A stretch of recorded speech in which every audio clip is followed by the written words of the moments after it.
I had learned long ago that the less I said, the more people underestimated me, and that suited me just fine.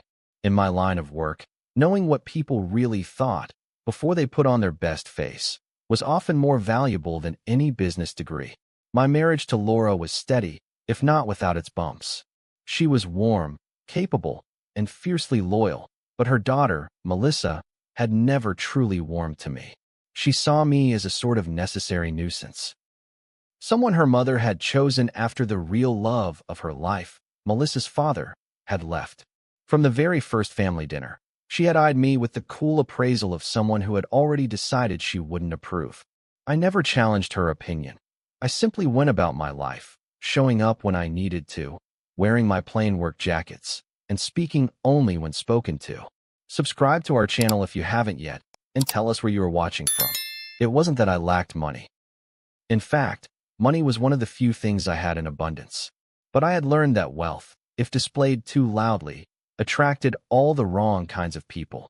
So I lived modestly, an old, sturdy pickup instead of a luxury sedan, a wardrobe that could have belonged to any factory floor worker, and a habit of carrying a lunchbox instead of dining at the kind of restaurants that served plates you needed a magnifying glass to see. This choice baffled Laura at times, though she accepted it. Melissa, however, saw it as proof that I was beneath her. Over the years, I'd caught snippets of her phone conversations, the way she'd talk to her friends about me, always with a faint smirk in her voice. Mom's husband. Well, he's nice enough, but he's not exactly a catch. I'd let it slide. After all, there's no point in proving yourself to someone who doesn't want to see.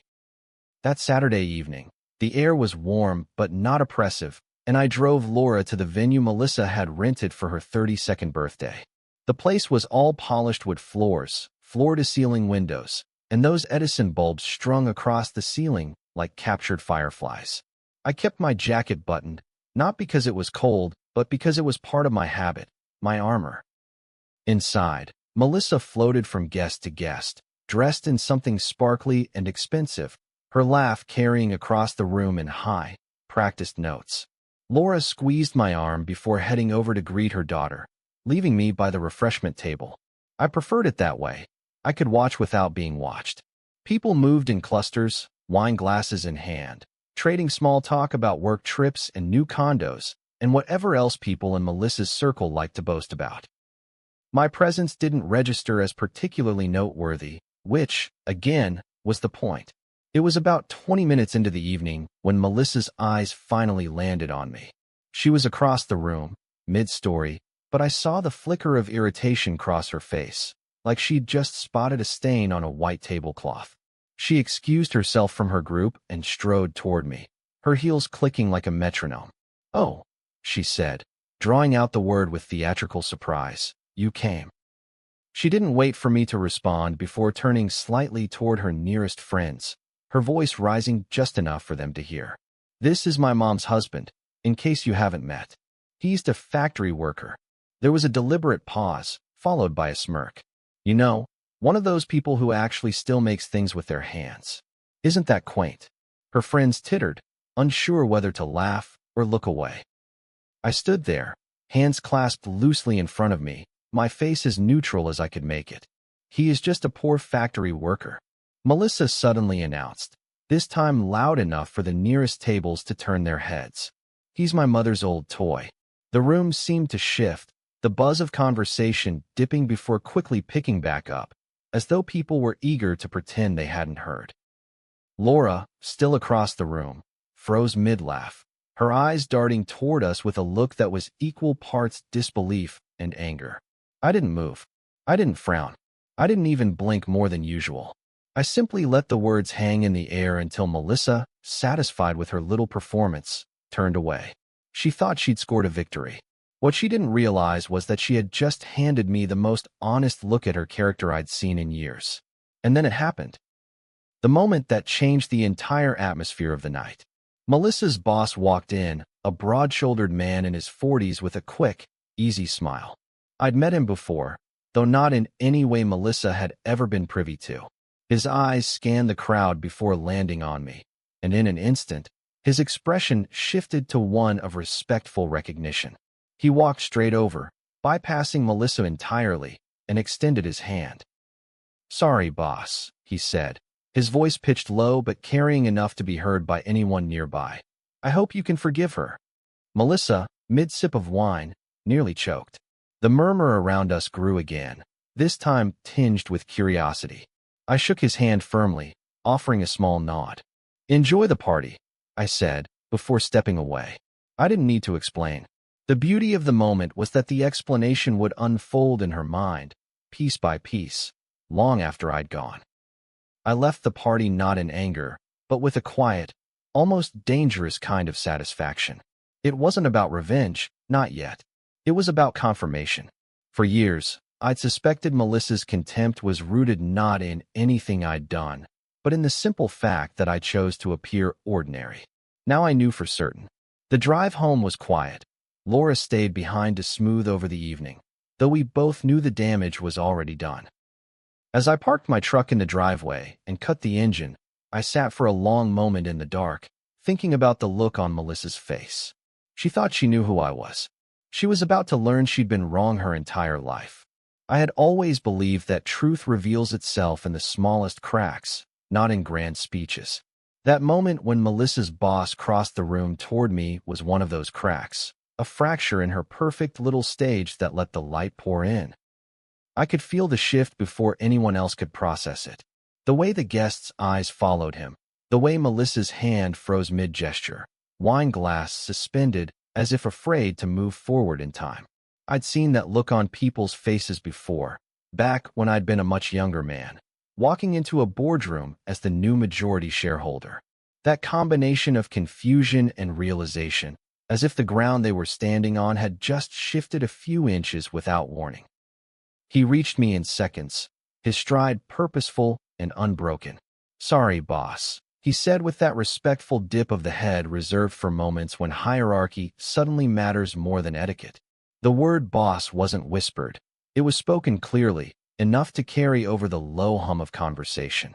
In that instant, Melissa's earlier words about me being just a poor factory worker hung in the air like smoke in a closed room, refusing to dissipate. I shook his hand and returned the greeting with measured calm. "Good to see you," I replied. I could have said more. I could have clarified exactly who I was and how his presence here was the result of a chain of decisions I had signed off on months earlier. But there's more power in letting someone piece together their own humiliation. Melissa's eyes darted between us, her mind clearly working at double speed. "Wait, you two know each other?" she asked, her tone sharp and brittle, the kind of tone someone uses when they already know the answer will be unpleasant. Her boss offered her a fleeting glance, one that wasn't quite pity and wasn't quite annoyance, before turning his attention fully back to me. "Of course," he said casually. "I work for him." The way the word "him" landed was heavy, final. Melissa blinked rapidly, her practiced composure unraveling at the edges. "What do you mean, you work for him?" she pressed, her voice rising an octave. I didn't answer. Instead, I let her boss's small, knowing smile do the talking. I excused myself politely, walking toward the exit, leaving her standing there in a silence that no one in that room was willing to break. As I stepped out into the night air, I felt that same deep satisfaction I used to get after closing a complex deal, the kind where your opponent never sees the checkmate coming until their king is already cornered. I wasn't angry. I was resolute.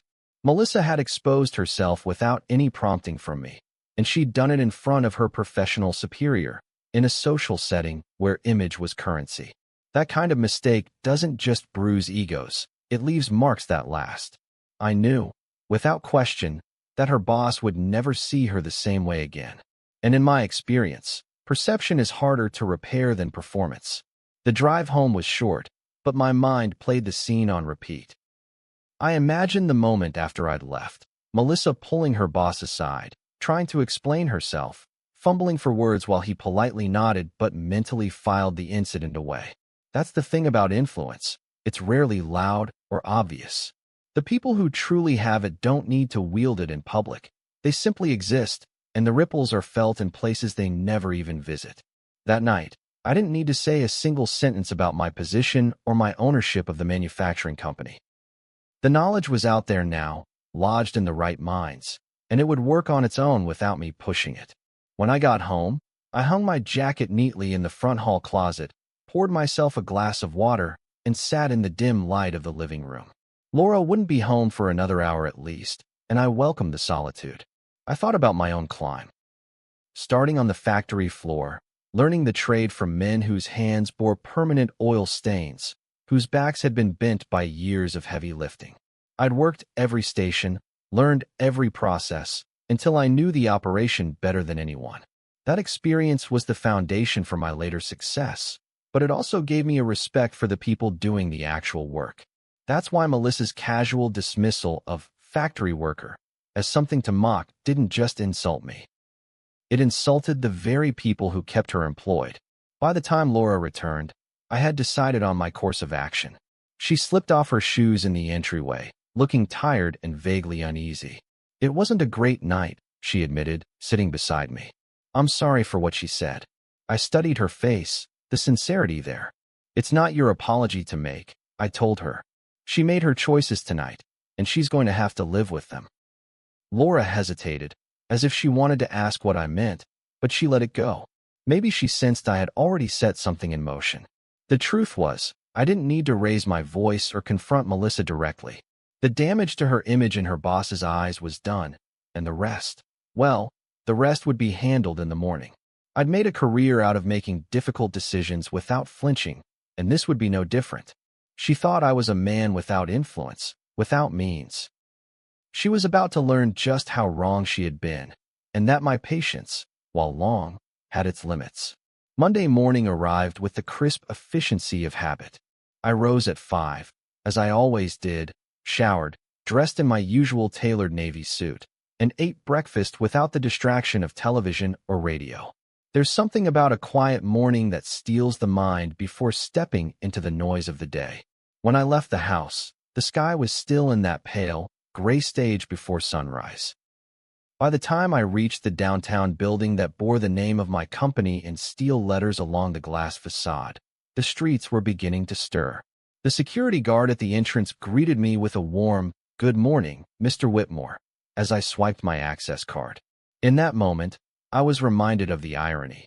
Melissa had spent years dismissing me as a simple laborer, and yet here I was, the man whose decisions shaped the futures of thousands of employees. The elevator ride to the top floor was as smooth as ever, its faint hum the only sound. When the doors opened, my assistant, Karen, was already at her desk, sorting through the day's agenda. "Morning, sir," she said, handing me a stack of folders. "HR has the files you requested."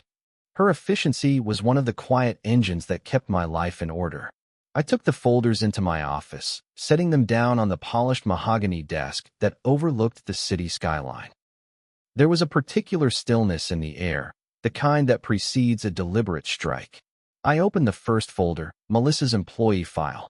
Her position was listed as project coordinator, though in truth, she owed that title more to her boss's willingness to tolerate her attitude than to any real performance merit. As I read through her employment history, I felt a flicker of hesitation. Not because I doubted the correctness of my decision, but because I knew it would set off a chain reaction in the family. Firing Melissa wasn't just a business decision. It was a personal message, one that would land hard in her world. My mind drifted to the lessons I had learned in my early years. Respect is not given, it's earned, and the way a person treats those they perceive as beneath them says more about their character than how they treat their equals. Melissa had failed that test in spectacular fashion. Still, I weighed the optics. How would my board see this? How would it play among the senior managers?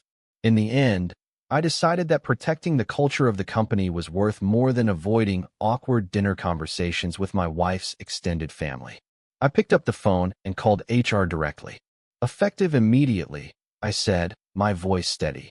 "Terminate the employment of Melissa Carter. I'll sign the order personally, and I want her manager informed before she arrives in the office." There was a brief pause on the line. No doubt the HR director knew the family connection, but she gave a professional, "Understood, sir," and set the process in motion. I hung up and sat back in my chair, staring out at the horizon. The sun was fully up now, washing the city in pale gold light. Somewhere out there, Melissa was getting ready for a normal workday, completely unaware that by mid-morning, she'd be walking out of the building with a cardboard box instead of a to-do list. Karen stepped into my office a few minutes later with the termination letter printed on heavy company letterhead. I read it carefully, not because there was any doubt about the language. It was standard, clinical, and devoid of personal commentary. But because I wanted to see my own name at the bottom, my signature above it, the finality in black ink. I signed slowly, deliberately, pressing just hard enough that the pen left a slight indentation in the paper. "Have this delivered to HR immediately," I told her. She took it without a word, her expression unreadable, though I suspected she knew more about the situation than she let on. That was another thing about being in my position. Very little stayed secret for long, especially when it involved family. Once the letter was out of my hands, a strange calm settled over me. I turned to the day's other matters, reviewing a supplier contract, approving a new equipment purchase, but Melissa was never far from my thoughts. I knew this decision would echo. She would call, maybe she'd cry, maybe she'd curse me. She might even try to appeal to Laura, hoping her mother could persuade me to reverse it. But this wasn't a reversible decision. If I allowed her to stay after the way she had openly disrespected me, and by extension, every worker in this company, it would send the wrong message to everyone watching. And make no mistake, people were always watching. By mid-morning, the call came. My phone buzzed, her name lighting up the screen. I didn't answer, not yet. I wanted her to feel the weight of the moment before I gave her the courtesy of a conversation. 10 minutes later, I picked up when she called again. "What the hell, Richard?" she demanded, her voice trembling between outrage and panic. "I just got here, and HR is telling me I'm fired? This has to be some kind of mistake." I let her speak, listening without interruption until she ran out of breath. "It's not a mistake," I said finally. "You no longer work here." There was a stunned silence on the line, followed by a rush of words. Accusations, pleas, even a poorly disguised threat about telling people I was abusing power. I didn't rise to it. "Melissa," I said, my tone firm but measured, "I don't want someone with your behavior representing this company. Find another job." And with that, I ended the call. Leaning back in my chair, I let out a slow exhale. The day would move on. Meetings would be held, deals would be signed, and production lines would keep running. But for Melissa, this was the day she learned that status, whether in family or in business, isn't something you get to trample without consequence. I turned back to my desk, my pen poised over the next set of documents, the matter already closed in my mind. The afternoon passed in a strange rhythm, half in the flow of ordinary business, half in the awareness that Melissa's life had just been upended because of a choice I made with the stroke of a pen. It wasn't guilt that lingered. It was the certainty that she was stewing somewhere, her mind twisting the events into a version where she was the wronged party. I'd seen it countless times. People who could not reconcile the consequences of their actions with their own self-image. And in Melissa's case, I knew her self-image was as fragile as it was inflated. She thrived on the idea that she was untouchable, both socially and professionally. Today had cracked that illusion in ways she wasn't ready to face. The first call after the initial firing conversation came around 2 o'clock. I was in a meeting with the operations team, discussing next quarter's expansion into a neighboring state. Karen slid her phone toward me, the screen lighting up with Melissa's name, her lips pressing into a tight line that said she knew I wouldn't take it. I didn't. Instead, I let it go to voicemail, a quiet act of control in a situation where she was desperate to regain it. After the meeting, I checked the message. Her voice was thick with something between anger and panic. "Richard, please, can we talk about this? I didn't mean what I said at the party. You know how I get when I've had a few drinks. I need this job. I'm sorry if I embarrassed you." The apology was mechanical, transactional, more about getting her position back than acknowledging any real wrongdoing. I didn't call her back immediately. I wanted her to sit with the discomfort, to realize that this wasn't something that could be undone with a few soft words. Around 4 o'clock, the phone rang again, and this time I answered. "Melissa," I said, my voice deliberately even. She launched into a breathless plea, her words tumbling over one another. Look, I know I messed up, okay? I was just joking, and it came out wrong. Please, I can't lose this job. It's good money, and I've worked hard. I cut her off gently but firmly. Melissa, this isn't about a joke. This is about respect. You don't just get to humiliate people you think are beneath you, and then expect everything to go back to normal. You work in a company built by people like the ones you mocked. I can't have that kind of attitude here. Her voice sharpened immediately, shifting from contrition to accusation. So this is about punishing me? About putting me in my place? You're ruining my career over one stupid comment. Do you know what people will say? They'll think you fired me because of family drama, not because I'm bad at my job, which I'm not. I could hear the edge of fear behind her words. Reputation meant everything to her, and losing this job would be more than just a paycheck. It would be a public blemish. I let her finish before responding. Melissa, you were given an opportunity in this company. You've had every advantage, and instead of proving yourself, you proved your arrogance. If people ask why you're no longer here, they'll hear the truth, and I won't be the one to hide it. There was a long pause on the other end, the kind that tells you the person is weighing their next move. When she spoke again, her voice was smaller, stripped of some of its earlier bravado. So there's nothing I can do? You're really not going to change your mind. I closed my eyes for a moment, picturing her standing there, phone in hand, finally realizing that her words had real-world consequences. No, Melissa, I said softly but without hesitation. Find a job elsewhere. And remember this, opportunity isn't a right. It's something you keep by proving you deserve it. Before she could respond, I ended the call.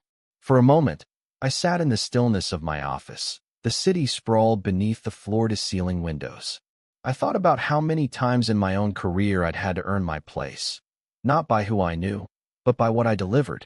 Melissa had been handed an entry point into a respected company, a direct line to influence, and she'd squandered it. That wasn't just a mistake. It was a pattern, one I'd seen in her interactions with waitstaff, junior colleagues, and even neighbors. The party had simply been the first time she'd aimed that arrogance squarely at me in public. She'd made it clear who she was when she thought I was powerless. By the time I gathered my things to leave for the day, I knew this decision would follow me home. Laura would want to talk about it. Some part of her would want me to reconsider, not because she disagreed with me, but because she'd want to protect her daughter from the full force of the fallout. I also knew that refusing to reverse my decision would shift the fault line in our family dynamic. But boundaries meant nothing if they bent every time they met resistance. I had built my life on the principle that you can't control what others think, but you can control what you will and won't tolerate. Today had been about the latter. That evening, Laura sat across from me at the dining table, her hands wrapped around a mug of tea she hadn't touched. The air between us was thick with unspoken words. I had known from the moment I fired Melissa that this conversation was inevitable. She had probably heard from her daughter within an hour of it happening. Melissa was not the type to sit quietly with her grievances. Laura looked at me with a mix of resignation and quiet frustration.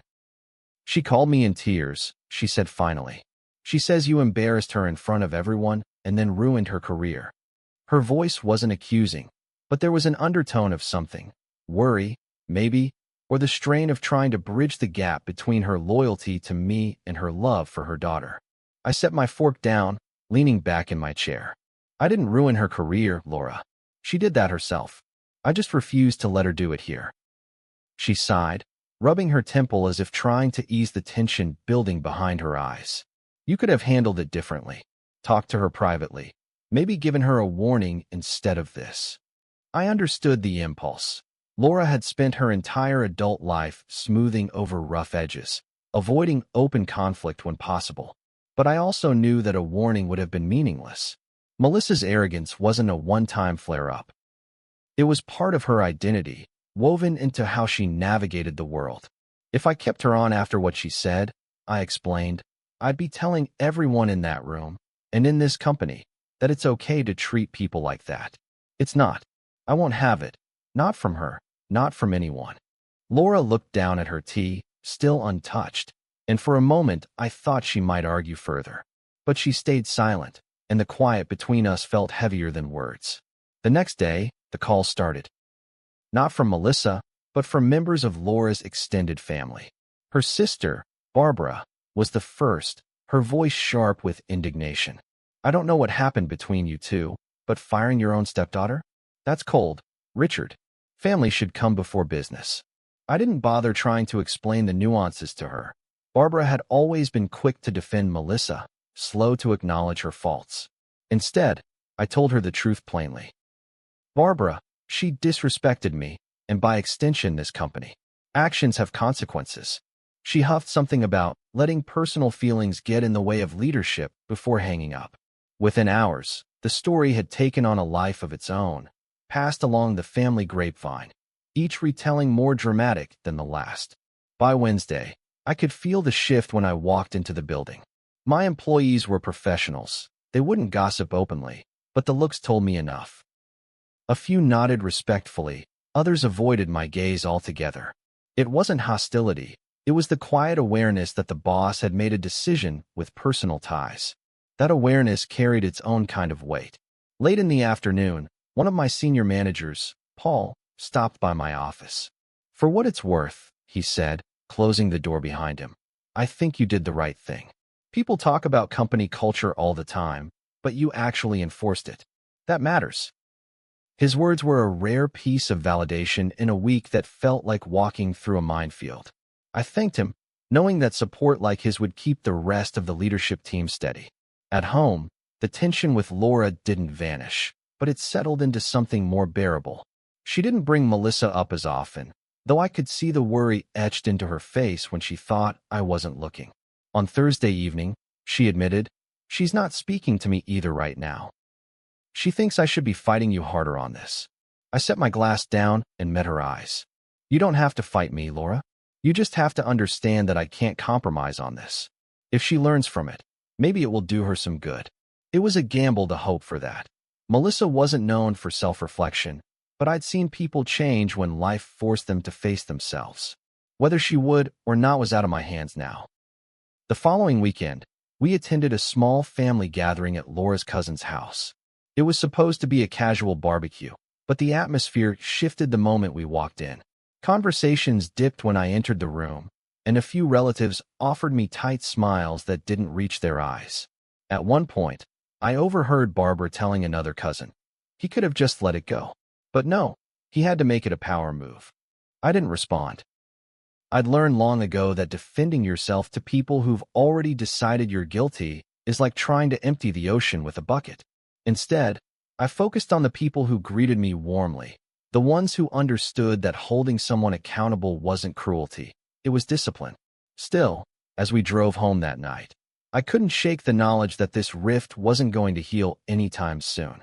It had been 3 weeks since Melissa left the company, and the dust had started to settle. At least on the surface, I could feel the tension ebbing in the office.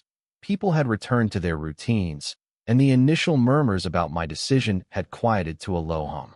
But at home, the aftershocks were still present. Laura had stopped bringing up her daughter, though I could see in her eyes that she thought about her every day. I'd catch her glancing at her phone in quiet moments, perhaps hoping for a message that never came. I didn't fault her for that. A mother's love doesn't disappear just because her child makes mistakes. But my position hadn't changed. My responsibility was to protect the integrity of my company, and my boundaries weren't up for negotiation, even for family. In the quiet of my office one Friday evening, long after most of the staff had gone home, I sat by the window and looked out over the city. The skyline glowed against the fading light, each building a testament to decisions made by someone, somewhere, who refused to compromise their vision. I thought about the path that had brought me here, years of work that started in the heat and clamor of a factory floor. Back then, no one cared about your last name or your connections. The only thing that mattered was whether you could do the job and whether you showed up every day ready to work. That was the standard I carried with me into leadership, and it was the standard Melissa had failed to meet, not in skill, but in character. Her dismissal wasn't about revenge. It was about preserving that standard for everyone who still believed in it. The calls from extended family had slowed, but the divide they left behind remained. A few relatives still viewed me as the villain in this story, the man who had put business over blood. They didn't see the irony. That Melissa's own behavior had been the thing to fracture those bonds, not my decision to hold her accountable. I had learned to live with people's misconceptions. You can't control the story they tell themselves about you. Still, there was a sting in knowing that some of them would never see the full picture. Even Laura's sister Barbara had stopped calling altogether, which, truth be told, felt more like a relief than a loss. I'd rather have distance than the constant grind of trying to justify my principles to someone determined not to understand them. One afternoon, Laura came into my study and sat quietly in the armchair across from my desk. She didn't speak at first, just watched me as I signed off on a set of quarterly reports. When I finally looked up, she said, "She's found another job." There was a flicker of relief in her voice, though it was tempered by something else, maybe sadness, maybe hope. "That's good," I replied, and I meant it. She studied me for a moment, then asked, "Do you really think she learned anything from this?" It was a fair question. I thought about Melissa's tearful voicemails, her sharp words when she realized I wouldn't change my mind, the silence that had followed. I think she learned that I meant what I said. I told her. Whether she chooses to take it as a lesson or a grudge, that's up to her. As the weeks turned into months, I found myself thinking less about the specific incident and more about what it revealed, about Melissa, about me, and about the dynamics of family when power and pride are involved. The truth is, there's no easy way to balance those worlds. Family demands patience, business demands decisiveness, and sometimes those two forces collide.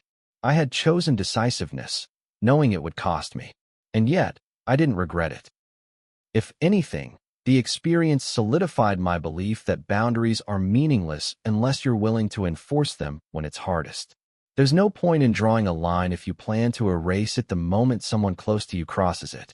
One evening, Laura and I attended another family function, a smaller one this time, with fewer eyes watching. Melissa wasn't there, but I heard her name mentioned in passing by one of the cousins. The comment wasn't sharp or accusatory. It was neutral, almost casual. That, more than anything, told me that time was doing its work. Scandals fade, tempers cool, and even the most dramatic stories lose their edge. As we left, I held Laura's hand, and for the first time in months, I felt no tension in her grip. Maybe we weren't healed entirely, but we were moving forward. And in the end, that's all I wanted, for us to keep moving, even if not everyone came with us. Standing in my office the next morning, I watched the factory floor from the observation deck. Machines hummed in precise rhythm. Workers moved with practiced efficiency, and the smell of fresh-cut metal hung in the air. This was the heartbeat of the company, and it was worth protecting at all costs. Melissa had called me a poor factory worker, like it was an insult, but to me, it was a badge of honor. I'd started there, I'd learned there, and I'd built everything I had from that foundation. That was the truth she never understood, and maybe never would. But as I turned away from the glass and headed back to my desk, I felt no bitterness. I had done what I believed was right, and that was enough. If you've ever been underestimated because of how you look or what people think you do for a living, you know how deeply it can cut. For me, standing firm that day wasn't about revenge. It was about protecting my dignity and the values I've built my life on. What about you? Would you have kept her on to keep the peace, or let her go to prove a point? Share your thoughts in the comments, and if this story struck a chord, don't forget to like this video, share it with someone who needs to hear it, and subscribe for more real-life stories that make you think. See you soon in the next story.